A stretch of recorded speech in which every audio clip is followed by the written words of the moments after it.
कमळी या मालिकेच्या येणाऱ्या पुढील काही भागामध्ये आपल्याला जबरदस्त असा ट्विस्ट पाहायला मिळणार आहे। अनेकाने करणला गप्प करण्यासाठी किंवा तो व्हिडिओ गुपित आणि सोबतच ऋषी सोबत मी लग्न का करत आहे ह्या गोष्टी कोणालाही सांगू नये म्हणून तिने त्याला पैसे दिलेले असतात आणि गप्प करण्याचं काम केलेलं असतं। सोबतच आता इकडे कमळीला ही गोष्ट समजलेली असते जेव्हा अनिका करणला पैसे देत असते आणि सांगत असते मी ऋषी सोबत कसं काय कधी कुठे लग्न करते ह्या गोष्टीशी तुझा काही एक संबंध नाहीये आणि तू जो व्हिडिओ दिलेला आहे तो फक्त आपल्या दोघांमध्येच राहणार आहे, तू त्या व्हिडिओची वाच्यता कुठे सुद्धा करणार नाहीस। ह्या सगळ्या गोष्टी इथे आता ती त्याला सांगत असते आणि हे सगळं आता कमळीने ऐकलेलं असतं। जेव्हा ह्या लग्नाचं खरं कारण कमळी समोर येणार तेव्हा मात्र कमळी अगदीच करणचा खरा चेहरा आणि अनिकाचा खरा चेहरा त्या व्हिडिओचं गुपित ह्या सगळ्या गोष्टी समोर आणून अनिकाचं आणि ऋषीचं होणारं लग्न ती एका झटक्यात थांबवताना आपल्याला येणाऱ्या भागामध्ये पाहायला दिसणार आहे। तर प्रेक्षकांनो, आजच्या व्हिडिओला सुरुवात तर करणारच आहोत, पण त्याआधी चॅनलवर नवीन असाल तर नक्की चॅनलला सबस्क्राइब करा आणि व्हिडिओला लाईक करा। त्याचबरोबर छान कमेंट करून तुमचा अभिप्राय कळवायला विसरू नका। तर आपण इथे पाहत आहोत की जेव्हापासून इथे लग्न ठरलेलं आहे तेव्हापासून अन्नपूर्णा ह्या नव्हत्या। अन्नपूर्णा काही कारणास्तव काही कामासाठी बाहेर गेलेल्या होत्या। आता जेव्हा त्या घरी येतात तेव्हा मात्र कालच्या भागामध्ये आपण पाहिलं होतं की इकडे कामिनीने त्यांचं तोंड गोड केलेलं असतं आणि तोंड गोड करूनच त्यांना ही आनंदाची गोष्ट सांगितलेली असते। पण अन्नपूर्णाला ह्या गोष्टी अजिबात मान्य नसतात, कारण त्यांचं असं म्हणणं असतं की ह्या गोष्टी होणं शक्यच नाही, कारण नयनताराला मी चांगलंच ओळखत आहे। नयनतारा हे सगळं अजिबात होऊ देणार नाही। नयनताराला अनिका अजिबात आवडत नाही आणि मी तिला ह्या सगळ्या गोष्टी विचारणारच म्हणून आता नयनताराकडे ज्या अन्नपूर्णा आहेत त्या सकाळी आलेल्या असतात। आता त्या आल्याबरोबर नयनताराशी त्या बोलतात। नयनताराच्या मनामध्ये विचार सुरू असतो, मी ह्या सगळ्या गोष्टीबद्दल ह्या सगळ्या म्हणजे काही अनेकाने मला इथे ब्लॅकमेल केलं आहे त्या सगळ्या गोष्टीबद्दल इथे मी आता बोलू का यांच्याशी, ह्या मला समजून घेतील का? माझ्या मनामध्ये ज्या काही गोष्टी इथे चाललेल्या आहेत त्या सगळ्या गोष्टी मी इथे अन्नपूर्णा मॅडमना सांगू का? त्या नक्कीच मला ह्यावर काहीतरी मार्ग करण्यासाठी मदत करतील असं इथे ते बोलत असतात।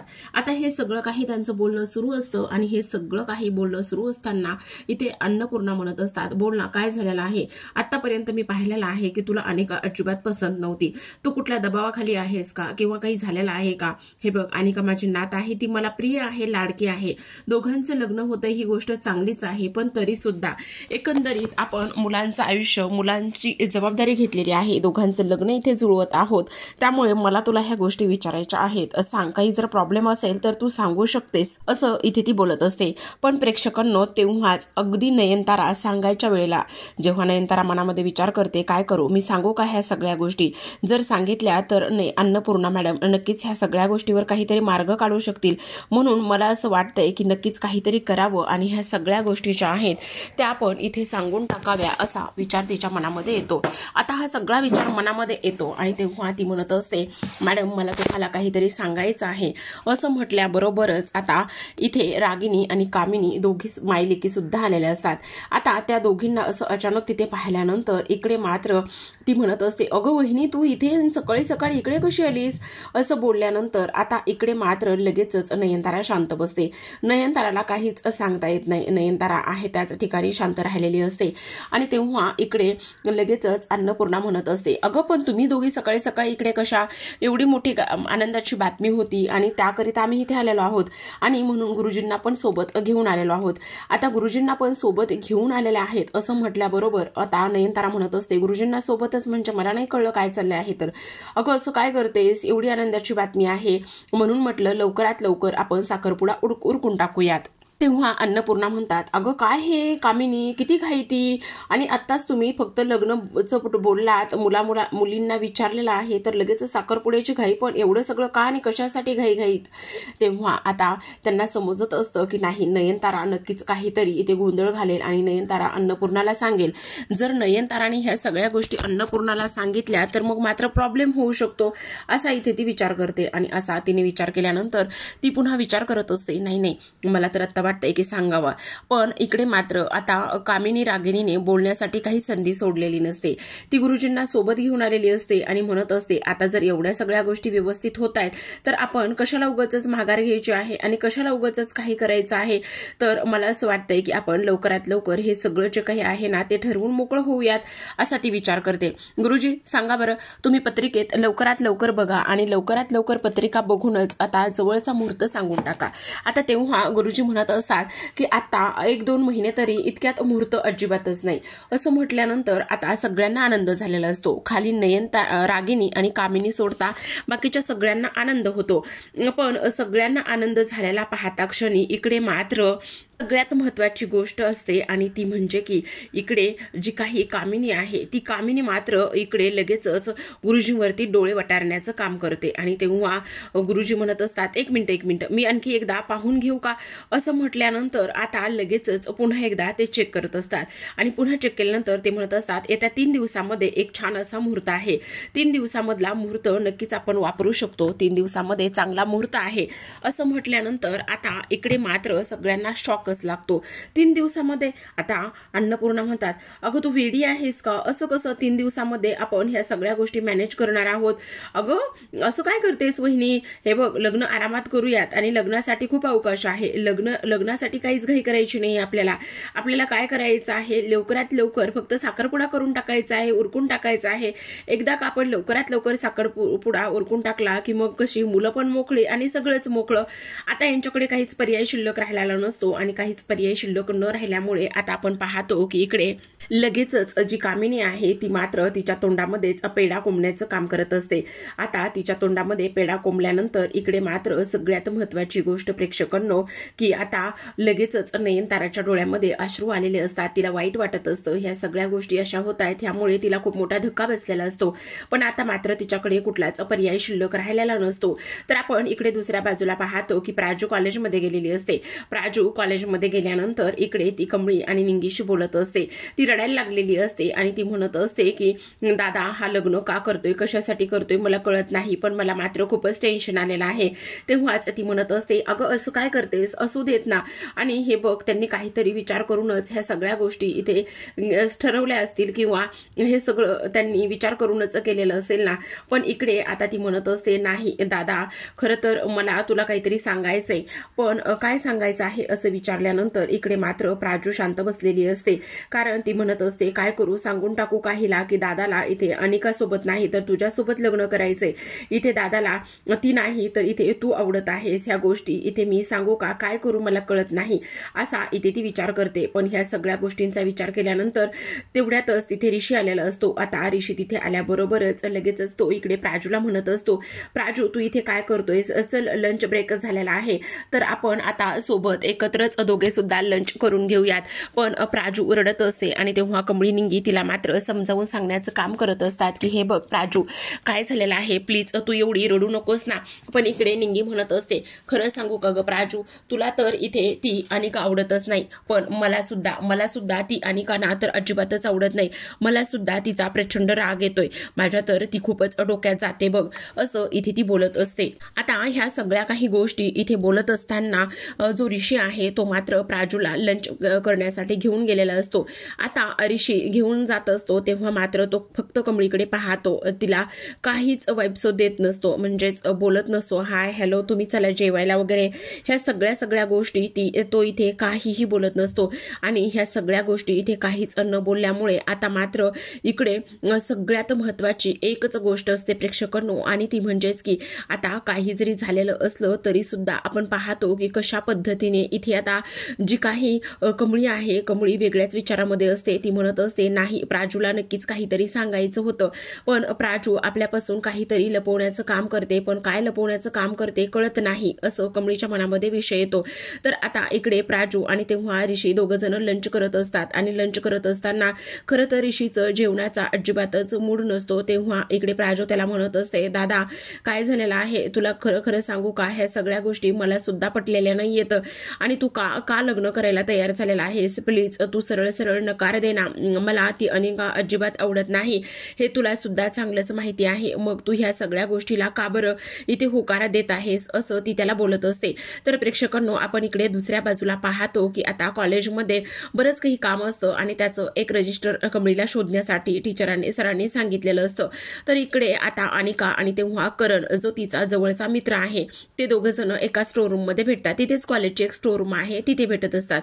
आणि तिथे भेटल्यानंतर अनिका त्याला म्हणत असते, हे बघ आता इथून पुढे तू कोणासमोर सुद्धा यायचं नाही. तेव्हा तो म्हणत असतो, म्हणजे मला नाही समजलं तुझं काय चाललंय तर, पण मला एक गोष्ट सांग, तुझं आणि ऋषी सरांचं लग्न कसं ठरलं आणि हे कसं शक्य आहे, ह्या सगळ्या गोष्टी कशा शक्य आहेत असा तो विचारत असतो. तेव्हा ती म्हणत असते, हे बघ ह्या गोष्टीमध्ये तू पडू नकोस, त्या गोष्टीशी आणि तुझा काही एक संबंध नाही. तेव्हा तो म्हणतो, असा कसा संबंध नाही, मला सुद्धा कळलं पाहिजे ना. तेव्हा इथे पण तू दिलेले मला गप्प करण्यासाठी तू जे काही पैसे मला दिलेले आहेत ते पैसे तर संपलेले आहेत. हे बघ मला तुला जर वाटत असेल ना मी शांत बसावं तर मग मी शांत बसायला तयार आहे, पण मला आणखी पैसे हवे आहेत. आणि त्या व्हिडिओचं तू काय केलेलं आहेस, कुठे आहे तो व्हिडिओ? तेव्हा इथे ती म्हणत असते, हे बघ तू त्या गोष्टीमध्ये मी सांगितलं ना तुला करण, तू त्या गोष्टीमध्ये अजिबात पडू नकोस म्हणून. त्या गोष्टीशी आणि तुझा काही एक संबंध नाहीये. नाही माझा व्हिडिओ होता तो मी तुला दिलेला आहे ना. माझं तर आणखी कॉलेजमध्ये ऍडमिशन सुद्धा झालेलं नाहीये, मग तरी सुद्धा तू मला ह्या गोष्टी का बरं सांगत नाहीये असं म्हणून आता तो इथे चिडलेला असतो. तेवढ्यातच कमळी तिथपर्यंत शोधत येते आणि तिच्या कानावर अनिकाचा आवाज पडतो. ती म्हणत असते, अनिका इथे नेमकी काय करते, काय चाललेलं आहे हे सगळं? आणि तेव्हा ह्या दोघांचं बोलणं ती ऐकत असते. तर इकडे आता अनिका म्हणत असते, मी तुला सांगितलं ना मला काय करायचं आणि काय नाही ते माझं मी ठरवेल, पण मला खरं सांग, इथे तू ऋषी सरांसोबत लग्न करायला कशी तयार झाली आहेस आणि ऋषी सर सुद्धा तुझ्यासोबत लग्न करण्यासाठी कसे काय तयार झालेले आहेत? म्हणजे तो व्हिडिओ दाखवून तू त्यांना ब्लॅकमेल केलंयस की काय? मग मला तर आणखी पैसे हवे आहेत. जोपर्यंत तू मला पैसे देत नाही ना तोपर्यंत मी काही केले शांत बसणार नाही. मला पैसे हवेत म्हणजे हवेत असं इथे आता तो बोलत असतो. तेव्हाच अनिका म्हणत असते, आता माझ्याकडे पैसे नाही येत, जा इथून. तेव्हा आता हे असं बोलल्यानंतर इकडे तो म्हणत असतो, अच्छा आता तुझ्याकडे पैसे नाही येत असं म्हणतेस ना, मग ठीक आहे, त्या व्हिडिओचं सत्य मी सगळ्यांना सांगेल. तेव्हाच आता अनिका म्हणत असते, मला ब्लॅकमेल करतोस का तू? तेव्हा इथे तो म्हणतो, हो तुलाच ब्लॅकमेल करतोय मी आणि तुला ब्लॅकमेल करणारच, कारण इथे तो व्हिडिओ माझा होता आणि मी शूट केला होता, त्यामुळे आता मला पैसे दे. तेव्हा कमळी विचार करत असते, दोघं कशाबद्दल आणि काय बोलतायत नेमकं, कसला व्हिडिओ आणि काय चाललेलं आहे हे सगळं, आणि ऋषी सरांना हिने कसला व्हिडिओ दाखवून ब्लॅकमेल केले, मला ह्या सगळ्या गोष्टी शोधून काढायलाच पाहिजेत असं कमळी म्हणते आणि तिथेच तग धरून उभी राहत असते. आता अनिका त्या मुलाला जेवढे पर्समध्ये पैसे असतात ते सगळे पर्समधले सगळे पैसे इथे आता ती त्याला देऊन टाकते आणि त्याला देऊन टाकल्यानंतर ती म्हणत असते, बस आता तर तू खुश झालेला आहेस ना, मग एक गोष्ट लक्षात ठेव, काही जरी झालं ना तरी सुद्धा कुठे सुद्धा तोंड उघडायचं नाहीये, समजलं? आणि जर तू कुठे जरी तोंड उघडलंस ना तर गाठ माझ्याशी आहे, समजलं? आणि आत्ता इथे तू राहायचं नाहीये, समजलं? आणि तेव्हा तो म्हणत असतो, मग माझ्या कॉलेजमधल्या ऍडमिशनचं काय? तेव्हा ती म्हणते, ते मी बघेल नंतर, तू त्याची नको काळजी करूस, पण आता मी जे काही सांगितलं आहे ना ते सगळं काही तू इथे लक्षात ठेवायचंयस आणि त्याच सगळ्या गोष्टी करायच्या आहेत.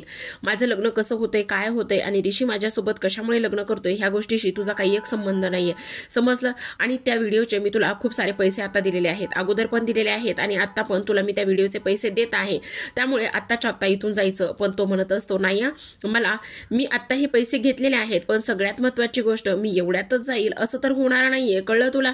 आता इकडे मात्र अनिकाला राग आलेला असतो आणि अनिका विचार करत असते, काय करायचं आता, ह्याचा काहीतरी बंदोबस्त केला पाहिजे असा सुद्धा विचार तिच्या मनामध्ये येत असतो.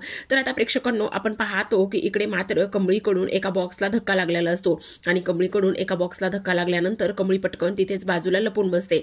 आता इकडे कोण आहे असा शोधाशोध करण्यासाठी अनिका, आणि तेव्हा ती म्हणत असते, नाही आपल्याला नक्कीच कोणीतरी पाहते, काय चाललं आहे हे सगळं असा इथे ती विचार करत असते.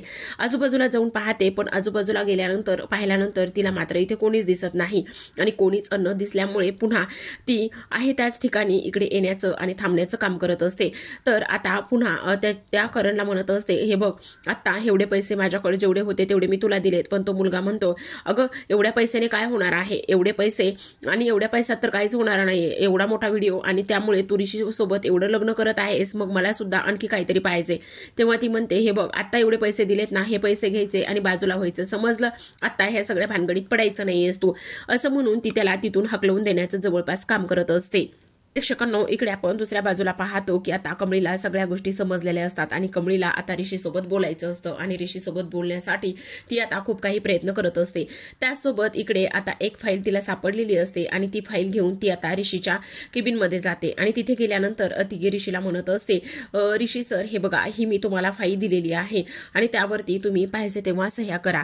आता ती फाईल ठेवून तिथून निघून जाणार असते, पण ऋषी मात्र तिला तिथेच थांबवतो आणि म्हणत असतो, एक मिनिट, हे बघ, आता सही करून देतो असं म्हणूनच आता इकडे सही करून दिलेली असते। आणि तेव्हा कमळी आणि तेव्हा ऋषीच्या मनामध्ये खूप सारे विचार इथे सुरू असतात।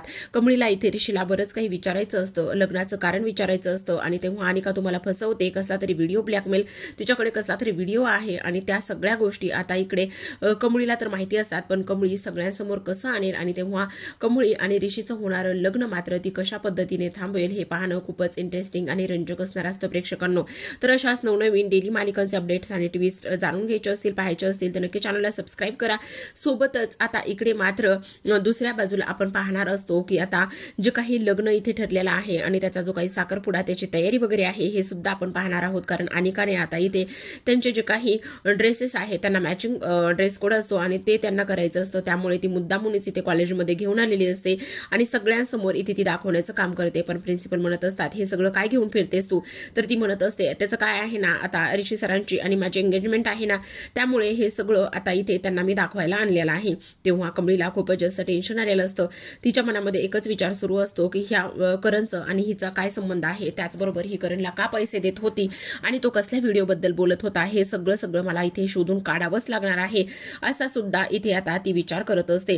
तर भेटूयात प्रेक्षकांना पुढील नवीन ट्विस्ट सोबत, कारण आता इकडे कमळी मात्र लगेचच शोधायला सुरुवात करणार असते आणि शोधायला सुरुवात केल्यानंतर करण मात्र ह्या सगळ्या गोष्टीचा दुवा असतो आणि तेव्हा जेव्हा इथे अनिकाचं खरं रूप सगळ्यांसमोर आता खूपच मोठा धमाका सुद्धा आपल्याला इथे होताना पाहायला दिसणार आहे। तर भेटूयात पुन्हा एका नवीन ट्विस्ट सोबत, तोपर्यंत तुम्ही पाहत राहा कमळी आणि आपल्या चॅनलला नक्की सबस्क्राईब करा। व्हिडिओ पाहिल्याबद्दल मनापासून धन्यवाद।